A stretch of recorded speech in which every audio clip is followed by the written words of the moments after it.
Good morning. This is Pushing Boundaries, a podcast about pioneering research, breakthrough discoveries, and unconventional ideas. I'm your host, Dr. Thomas R. Vierny. My guest today is Dr. David Peters, Professor Emeritus, Westminster Centre for Resilience, College of Liberal Arts and Science, University of Westminster, London. He has co-authored or edited 5 books about complementary therapies, including the one in 1997 called the Encyclopaedia of Complementary Medicine, followed by the Complete Guide to Integrated Medicine in 2000, Understanding the Placebo Response in Complementary Medicine, and Integrating Complementary Therapies. It's a long title. And finally, in 2007, New Medicine. Now, I understand, Dr. Peters, that since these books have been written by you, you have moved on from researching and writing about complementary medicine. Your research and training interests now are in doctors' well-being and burnout. Am I correct in that? You are, sir. Thank you. Welcome, Professor David Peters. Thank you. Nice to be here. Thank you. Well, why don't we start by talking about the psychophysiology of resilience and the development of interventions to support resilience and recovery. Could we do that, please? Yes, certainly. About 10 years ago, I was invited into Guy's Hospital. Guy's Hospital is part of a very, very large group of hospitals in central London. I think they have about 30,000 staff now, and over 1 million patient contacts a day. So remarkably, 1 million patients a day. Yes, across this very large organization. Okay, that's astonishing. Please go on. Yes. Yeah, I think I'm right about that figure. It does sound far too much, but as a consequence, they are one of the major teaching hospitals in Britain, and into the teaching hospitals of Britain go our new doctors. And in Britain, we have a system whereby all new doctors, after qualification, after their finals, having done 5 years of studying university, they do 2 years of, we used to call it houseman. Nowadays, it's called foundation year. And they rotate through various specialties. And so these young men and women, mostly young men and women who've come straight from school, really at 18, gone through 5 years of medical school. At 23, they suddenly hit the reality of working on the wards with many sick people. They will, of course, have been exposed to illness and disease and death in their medical studentship, but when you begin to take responsibility for patients, it's quite a shock to the system. And I was asked into Guy's to develop a program to teach them about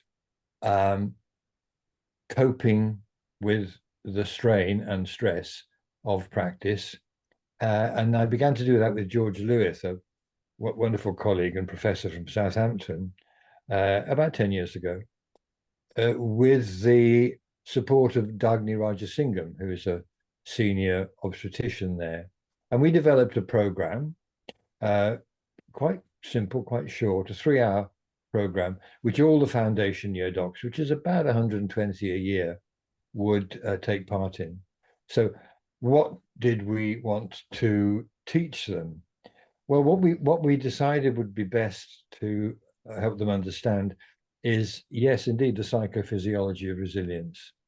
And in order to do that, we asked them to really focus on their own experience of what's a good day in medicine and what's a not good day in medicine.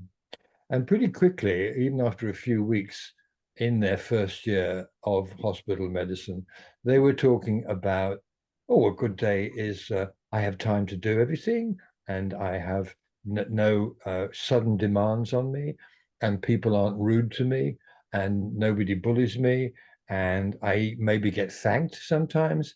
I perhaps get time for lunch. And we said, this is not setting the bar very high. And no. So we said, well, how often do you get good days like this? Now, 8 years ago, they'd probably say, well, a couple of days a week. Nowadays, the response is more likely to be maybe once a month. So things are getting more difficult. However, we then talked about, well, what gets in the way? And what gets in the way? All the things you could expect. Organizational factors, breakdown of IT, impossible numbers of patients, unreal expectations, breakdown in the team, all of those things. So we realized that there was a limited amount we could do to change those factors. So when you ask me about how to help people be more resilient in medicine, some of the things are activities we can take part in, practices we can learn that make us individually less prone to the stress response. But a lot of the demands and systemic dysfunctions are hard for us to address. Now, at this point, Thomas, I can talk about this difference between the individual and the system directly, but I would say, please note there's a parallel process in medicine as a whole. If you ask me, how do we keep people well? How do we keep people out of hospital? Most of the answers wouldn't be about medicine. They'd be about politics, housing, education, all sorts of things. So we have this question. Resilience is, in our terms, the ability to tackle, cope with adversity without too great a personal price. Excellent. Yes. Yeah. Yes. Now, the point about that definition is adversity. It's not an option.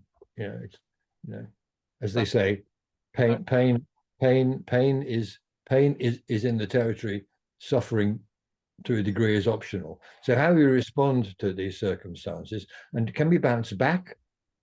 Well, yeah, we can bounce back, and to a degree we do, unless the stresses and demands are too great. But what about bouncing forward? What about, if you like, post-traumatic growth? So we talk about all these things, and the framework we talk about them in, as far as the individual resilience is concerned, is about the nature of our evolutionarily hardwired survival emotions. So everybody looks a bit blank when we talk about this. And I say, well, I say, tell me about the autonomic nervous system. And they go, oh, it's like a seesaw. When the parasympathetic nervous system is active, the sympathetic nervous system is downregulated. Okay, that's more or less true. So is the sympathetic nervous system a bad thing? Well, too much stress and adrenaline and high blood pressure, and yes, but what gets you up in the morning?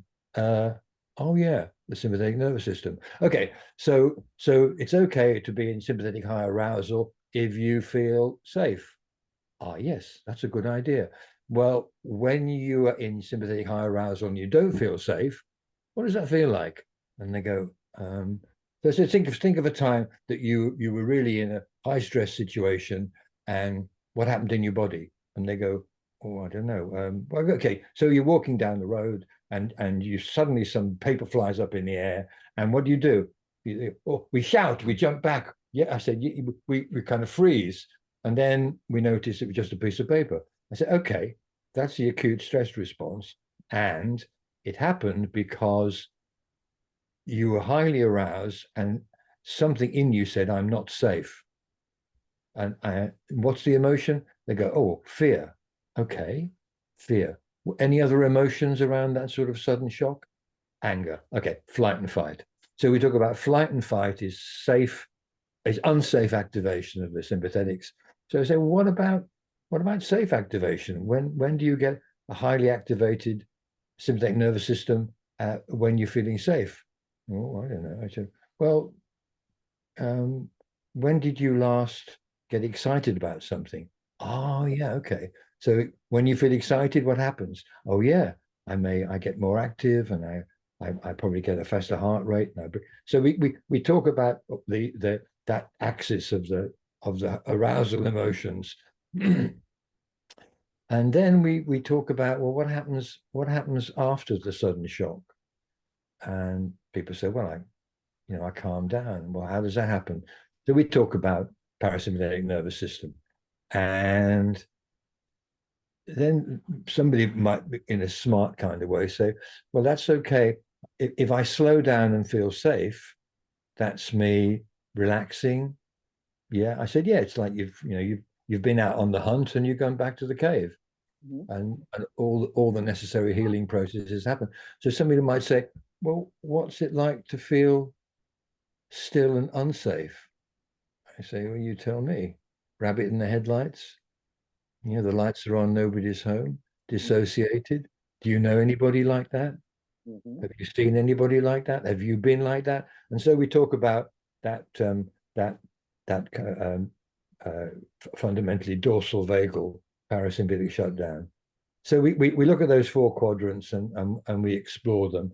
And then if we're working one to one, I use some biofeedback, because biofeedback allows us to, if it's biofeedback of heart rate variability, you can actually track what happens as you move into parasympathetic arousal. Um, so we use a little bit of kit from HeartMath to show that. And so what we can do fairly quickly with doctors who are not generally interested in the abstract and fluffy, um, but who are very interested in hard data and maps and models that build on fundamental physiology and evidence. So we give them an idea about why we get stressed, because of evolutionary biology, because they help us survive, and we give them a strong set of ideas about how to slow down into the parasympathetic upregulation. And we do that very simply by teaching them Mm. breathing, focusing, grounding, mindfulness. Mhm. Um, and in a way, that's that's the basis of what we are doing with doctors. However, there's a lot more to it than that, because in the second part of the workshop, we would ask people to consider where their cave is. Yeah, using that metaphor of you've been hunted, yeah, high activation unsafe, or you've been hunting, high activation safe. You slow down. Well, where do you slow down? When do you slow down? How do you slow down? Because if there are no opportunities for interrupting the stress response, you begin to get a cascade of persistent stress and high arousal, and that, of course, ultimately is the seed for pathology.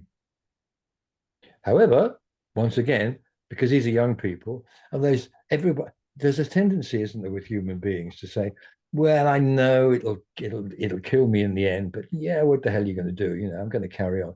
Cognitive dissonance. So I say, well, stress will probably make you ill eventually, but you're young and bouncy and juicy at the moment. But could you live at this pace in 20 years' time, 30 years' time?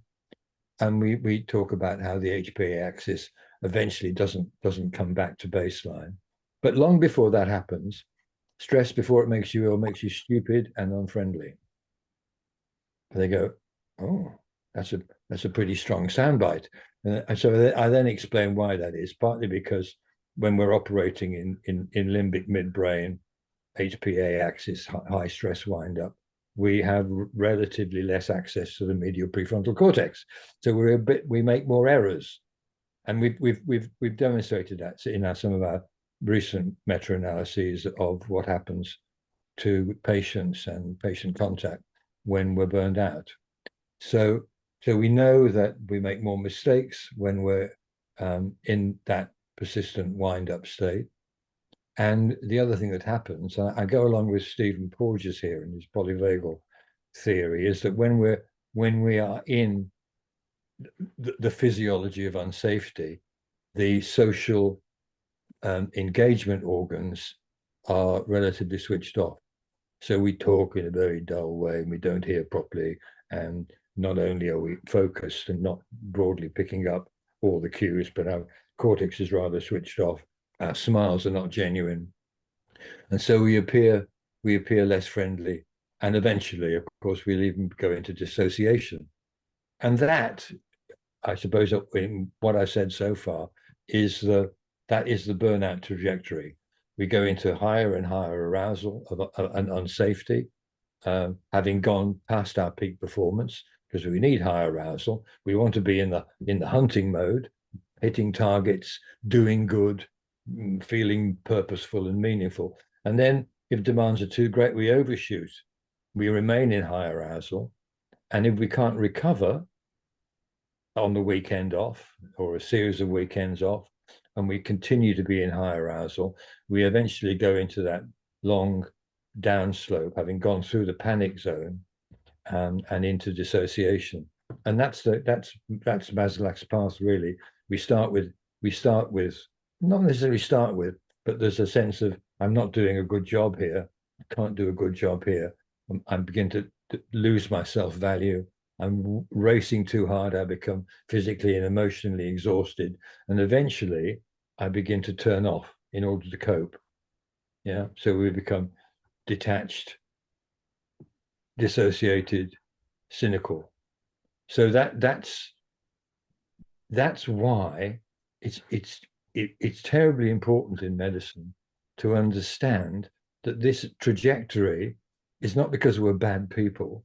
It's often because we do try so hard that we shoot over the point of peak performance, and we try to go that extra mile to continue doing what we're doing, hoping that everything will get better, when in fact what's happening is our performance is getting worse. And when that happens, we make more mistakes, we communicate poorly, we become part of dysfunctional dynamics in our team.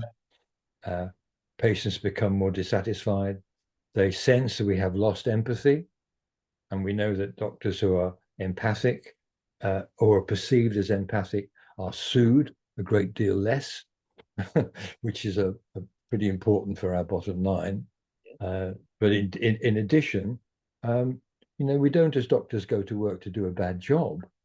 We want to do good, and we find ourselves caught in these pliers, really, where the system, not only the system, but mainly the way we think about medicine and the finances of medicine and the politics of medicine all conspire against our being able to do what is fundamentally an altruistic act of being part of a healing profession with high values, timeless purpose and meaning. And it's very weird, if you like to think about it, Thomas, that 50% of us at any one time say we are burned out. What has gone wrong? And what is the answer? Well, one of the answers may be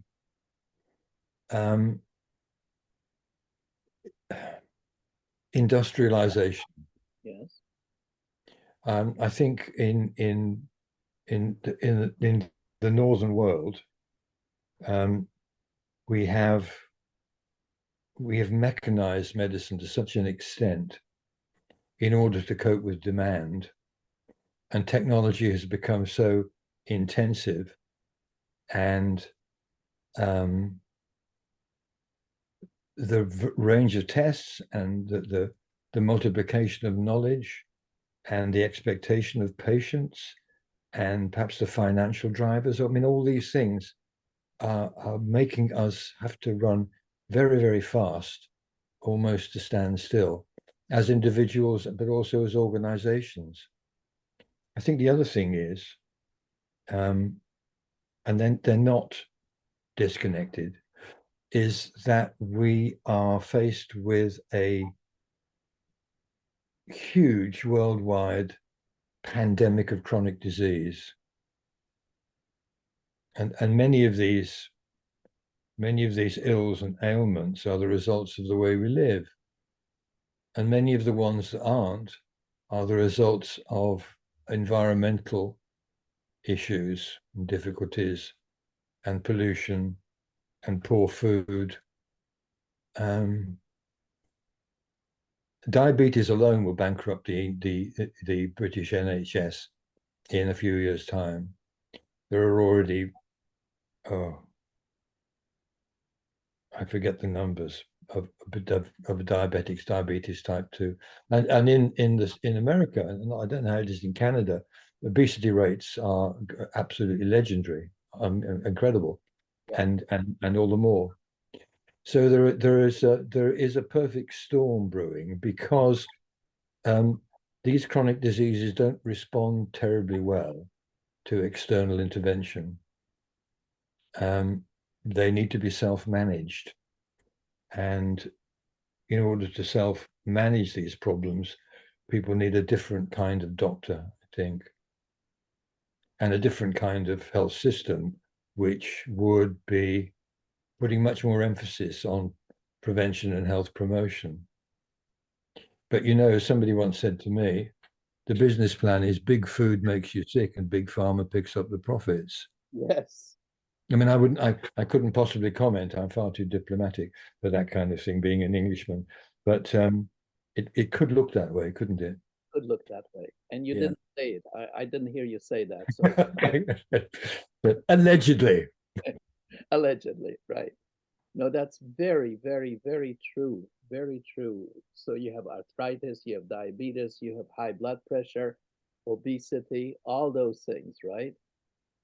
Yes, and I know, of course, all of them to some extent, including a lot of mental illness, especially depression, are now understood to be inflammatory disease That's right. and stress. And stress is pro-inflammatory, and we live in an industrial consumer society where the people place very high value on stuff. You Yes. know, the Yes. most successful person is the guy or the woman who dies with the most stuff.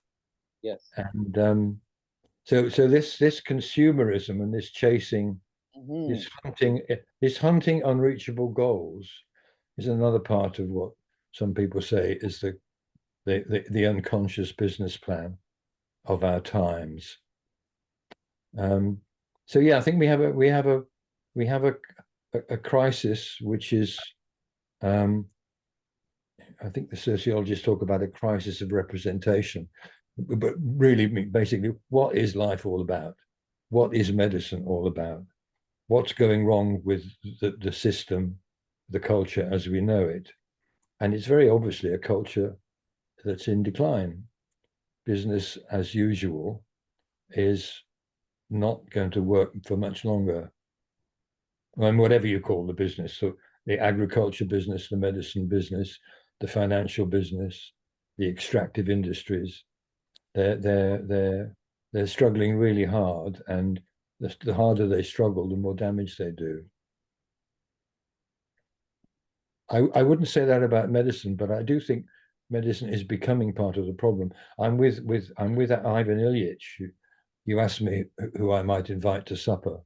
I Hmm. think Ilyich was certainly would be on my list, and he wrote Limits to Medicine, the Medical Nemesis, what, 40 years ago, Hmm. and in it he said that social iatrogenesis, that medicine is beginning to create problems, and I think we could name quite a few of them.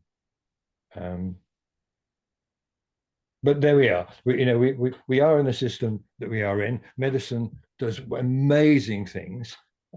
It does amazing things, and for those of us who can afford it, and in countries that can afford it, we have lives that now stretch well into the 80s.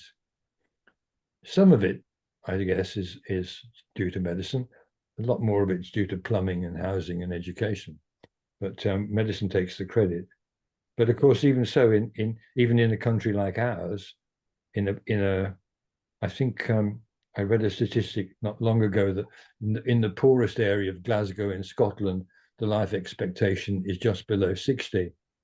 Yeah, 2 miles up the road, it's in the mid 80s. So these health inequities are truly truly awful, really, and a great indicator of something that's gone wrong. If that's only if we think that, you know, human well-being is an important aim of a culture, and I happen to believe that. I think probably it's the aim of a culture. And the question then is, how do we support human well-being? Um, hmm. So those are the big questions, and of course, medicine can't answer them. But while they're not being answered, medicine's having to pick up the pieces.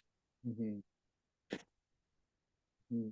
So, having said what you did, and I totally 100% agree with everything that you have said, uh, how were you able to persuade the people in power to allow you to teach this kind of non-scientific, and in quotation marks, like yoga, meditation, acupuncture? How are you Mm, able to persuade, your superiors, the people who make decisions, uh, mm. that this should be taught to young doctors? Well, I haven't. I mean, that hasn't been my aim. Um, the innovative clinical work has all been in primary care, in family medicine, Mm-hmm. and we still have a great deal of freedom in primary care medicine in this country to innovate. Um, of course, it has to be done under research umbrella, like all innovation. Right. You can achieve a lot, as long as you're evaluating what's going on and as long as it's done ethically. So um, I think the evidence for musculo-skeletal medicine, for acupuncture, for psychotherapy, counselling, and those have been my key areas, um, is strong enough to support proposals for pilot evaluations, Mm-hmm. and those have been that's been what I've been doing, really, in working in primary care since the 1990s, innovating in those ways and evaluating those things. As far as mind body medicine, yoga, meditation goes, um, to say they're unscientific is certainly, you can't say that now about mind body medicine in the light of neuroscience. Everything that we know now about meditation, Herbert Benson's relaxation response, mindfulness, even mindfulness, and impact on telomeres. I mean, we now understand a little bit how about meditation turns into molecules. So there's a very strong scientific base for aspects of mind body medicine. Equally around yoga, you can take yoga and look at it through an Ayurvedic or Vedantic lens, or you can look at it through a neurophysiological lens, and uh, in through one lens it looks extremely unscientific. Through the other, you can find very good reason to support it as a clinical intervention. So it's not hard to find the argument for using these innovations. What's much more difficult is to find opportunities on a large scale for bringing them into the system. And so I'm I've always worked on a small scale. I haven't, although my work in this area has been recognized internationally. Um, I can't say that it's made a huge impact inside the NHS, and I think it's quite different in America. I don't know how it is in Canada. I said that again, but in America, because a lot of healthcare is paid out of one's own earnings and not through any kind of related tax burden, the state has little say in what a doctor, less say in what a doctor can do. And market forces determine that if people want a mix of conventional and unconventional, unscientific medicine, they're free to pay for it, providing it's done well and safely. So innovation, all my, and I have huge reservations about our neoliberal financial system and the politics of it. There is more freedom to innovate in private medicine, but in this country where most medicine is in the hands of broadly speaking state decision making, we have to work in a different way. The unfortunate thing is, though, even within our system, where we have committees that set guidelines and look at evidence-based medicine, some of the evidence for acupuncture and musculo-skeletal medicine has been ignored because in a struggling system where budgets are tight, it's easy to say, well, what are we going to do? We can employ an acupuncturist for a year, or we can do 3 more hip operations. Any commissioning is going to say, well, look, what are the quality adjusted years here? And the math says, no, you've got to pay for the hip ops. Yeah. So there we are. Budgets, finances, evidence-based medicine, and evidence-based medicine based on randomized controlled trials, which don't always encompass what's going on in interventions like acupuncture or osteopathy or psychotherapy, where individual skill is what it's all about. Yeah. So there's no such thing really as acupuncture. There is only the combination of the patient, the technique, and the person who's skilled, the skilled operator. And you can't really fit that triad into a randomized blinded controlled trial very easily. So anyway, that's for all these reasons. I gave up what effectively felt like pushing water uphill when I was trying to get complementary medicine more into the NHS. Mm-hmm. And I moved back to my own prime concern, which was better medicine happens when you have happy doctors. Yeah. For all sorts of reasons, not least being the empathy bit, and the communication bit, and the concordance bit. People like their doctor, and especially if people think the doctor likes you, everything goes better. Mm-hmm. Absolutely. Everything goes better. If that wasn't so, we wouldn't have placebo-controlled trials. Right. Yeah. Because the relationship matters. So looking back on your own past, from childhood to the present, to what do you ascribe your particular openness to what I guess at one point anyway was a fairly novel way of looking at health, like you said complementary, but I'm thinking more of a better word that would be more descriptive of, well, non-traditional. Let's say non-traditional. Yes. What is Yes. possible for you to be open to that kind of an experimentation and exploration? Yes. Well, language is important, isn't it? And so non-traditional means whatever is outside the mainstream that's taught in practice in the big hospitals. So,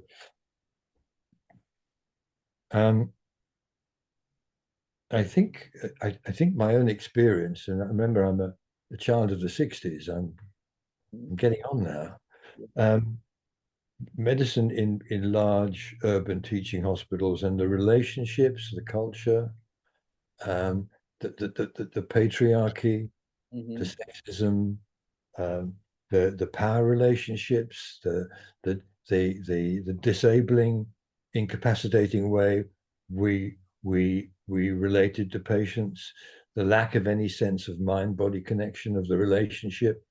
All of those things made me quite unhappy about what I was learning of the tradition.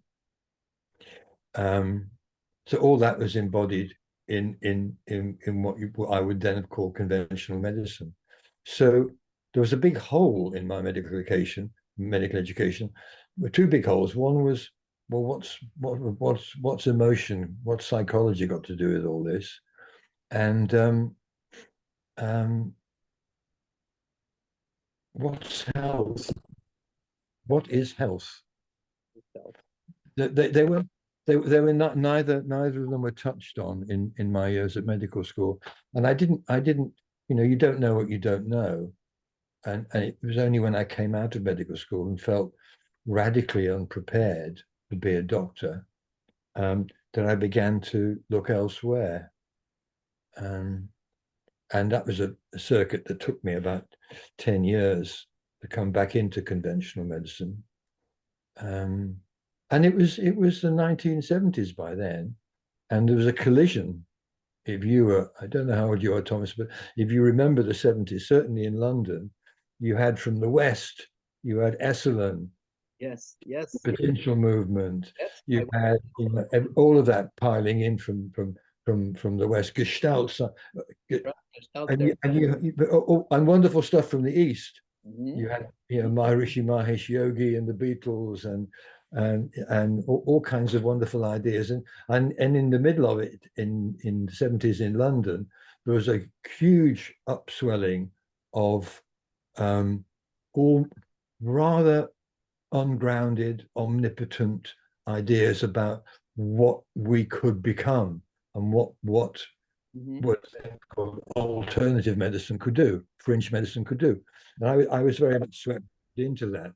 Looked at homeopathy, acupuncture, then meditation, yoga, all of those things I took up with, and eventually lived in a commune, in a community for years, and spiritual practice, and that was the 70s. And then I discovered that there was something in mainstream medicine called psychosomatic medicine, psychodynamic psychotherapy. There was the beginning of an interest in research into meditation, Herbert Benson and all the others, and the relaxation response, placebo response. I discovered that there was something called family medicine, and by 1980, that's where I was. I'd landed in British family medicine, and in one of the first practices where we actually combined mainstream medicine with acupuncture, osteopathy, even homeopathy. My partner, my senior partner, practiced homeopathy too, and from there I got involved in the first big projects of using integrated medicine in the community, and then we founded a university department to look at the crossover between psychodynamic psychotherapy, social work, and medicine, including complementary medicine, and that took me into the 2000s. And in the 2000s, most health authorities, most health groups in the country were spending some money on complementary medicine. And then the backlash happened. Yeah, the whole evidence-based medicine revolution began, and if it wasn't randomized, double-blind trial proven, or it wasn't guidelined by the National Institute for Clinical Excellence, then you really couldn't do it anymore. And by that time, I felt, this is justifiable. If you're spending state money, you need to account for it, and you need a transparent system of outcomes. And so I began to do some pilots around that, and found the outcomes are actually quite good, but we could never do a randomized trial for all kinds of good reasons, not least the large amounts of money they cost. But by then, I suppose I was looking at my own career end and looking back on my own experience. And by then, I was also working with young doctors and realizing that actually, if I was faced with what they're faced by, I wouldn't be a doctor. I wouldn't want to be in the profession. And I'd certainly discourage my own sons from becoming doctors. And I wondered why. And these are very fine young people. And at the same time, the first inklings of how very prevalent burnout was becoming in the profession, this was becoming clear that there was something wrong with business as usual. And so we'd already founded the British Holistic Medical Association, whose motto is "Physician, heal thyself," back in the 80s, because we saw this coming up the highway. And I'd started a journal called the Journal of Holistic Healthcare, which I still edit. He said, time for a plug. So this is the journal I edit, Yes. and it's a very beautiful thing. This issue actually is co-edited by medical students who we asked, what's missing? And they said, well, emotional intelligence, the student voice, and where are we talking about roots and values, social prescription, why are we talking about what's happening in the community, compassion, human dimension, planetary health. Mm-hmm. Yeah, so yoga for students. So the young generation, and this is really, really hopeful, particularly Generation Z, they look at medicine as it's being taught and delivered in hospital, and they're very skeptical. Yeah, what something's wrong here, and so we are inquiring now. We've got a national survey going of students' experience and foundation doctors' experience, and we're trying to imagine a parallel curriculum, yeah, to augment the mainstream. And I think it would be largely about resilience, but resilience not just about individual neurophysiological resilience, but whole person resilience. I mean, what is it that makes us buoyant?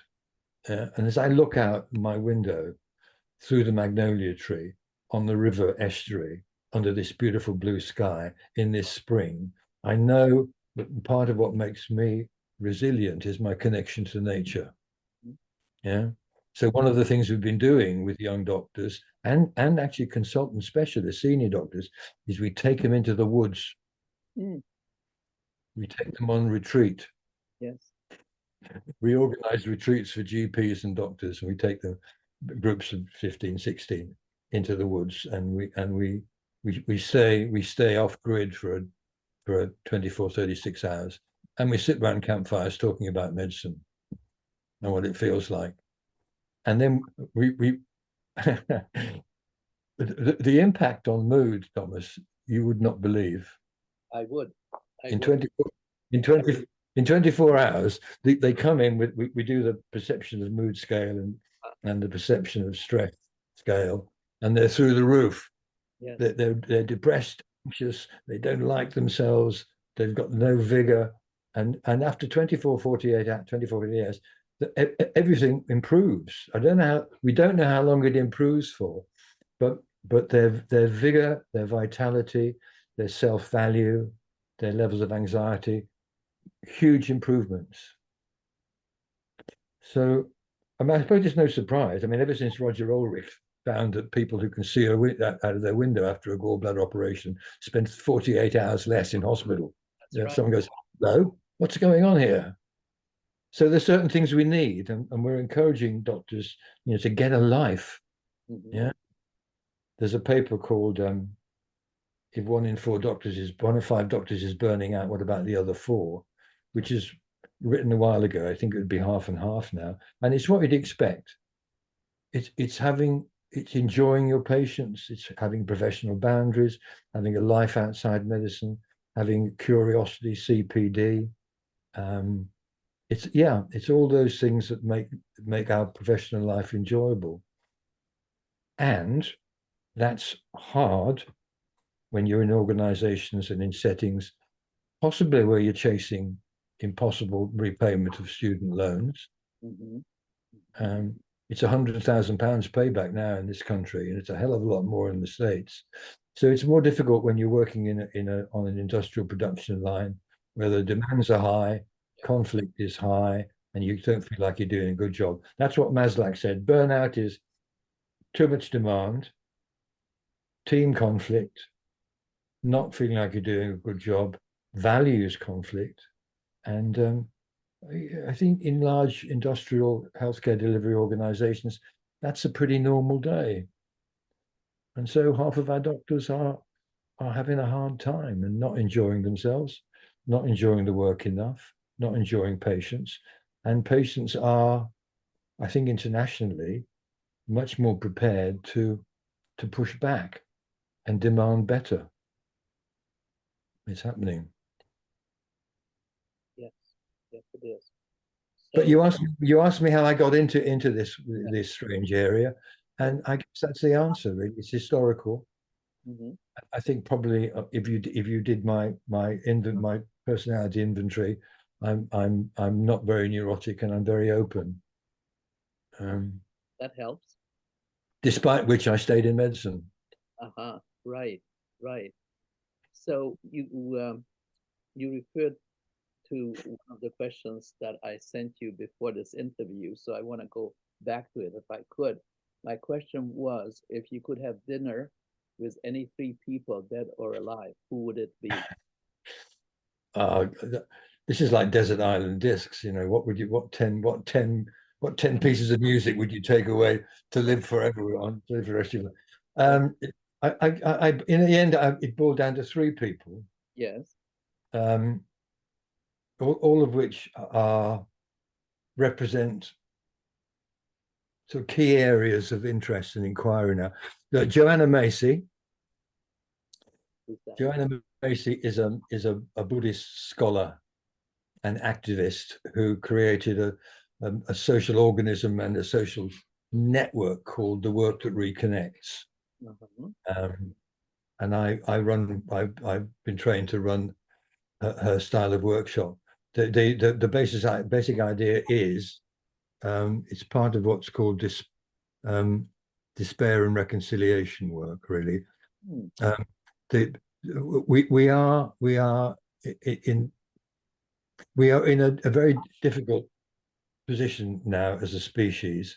Um, unless something changes, we are going to run into a very serious train wreck. Um, so how do we change our relationship to the planet? And the first question is then, well, can you bear to feel how bad things are? So Joanna has helped us to find ways to look at our despair, but then also to move into ways of being part of the solution.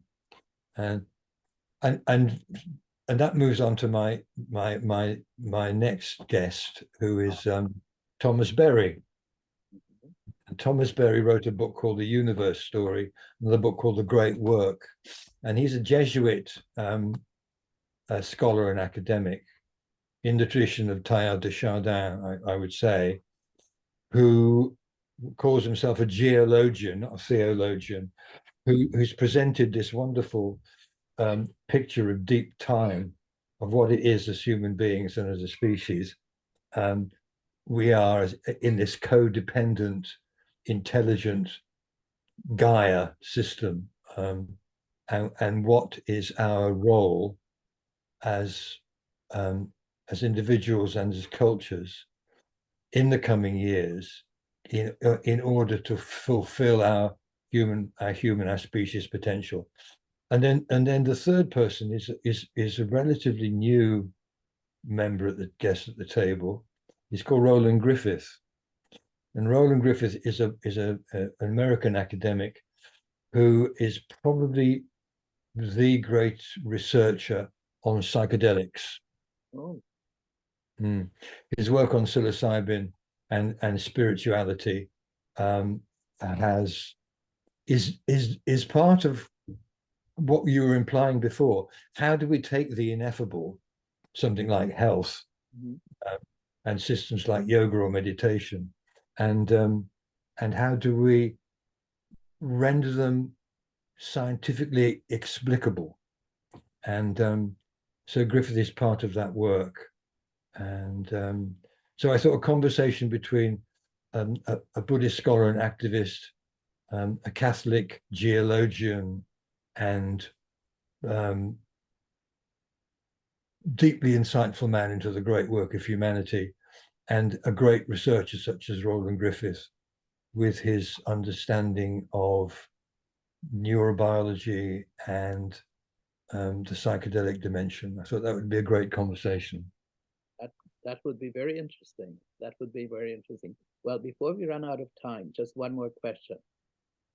What is the most important thing you have learned in your life? That only love matters. I so totally agree with you. Totally. That's how I feel. It's really the only thing that makes a difference, isn't it? It is. And And I cats. and yeah, and you are practicing it on your cat, which is like a huge cat. It's like a little lion. Yes. Yeah. What do you call your cat? Peaches. Peaches, peaches, peaches and cream. Peaches en Regalia, which is a musical piece by Frank Zappa. Well, David, thank you, really, thank you so much. It has been fascinating. And as a follow-up, actually, my next guest in a couple of weeks will be Dr. Mel Borens, who is author of Go Away Just for the Health of It, which I'm sure you would appreciate. Uh, Mm, Also, an apple a day, a holistic health primer, and right. the doctor's guide to alternative medicine. What Ah, works, what doesn't, and why. right. Um, he has written extensively on stress management, psychotherapy, acupuncture, Right. traditional healing, herbs, and complementary medicine. And hope perhaps you, David, and my other friends can join us. So, again, thanks, David. And perhaps we can do this again in a little while. Sure. Lovely to talk to you. Thank you, David, and enjoy the nice weather and sunshine. And I hope your Canadian spring comes soon, Yes, and you before have July. a wonderful year. Thank you, David, and take care of yourself. Bye bye. Okay. Bye bye.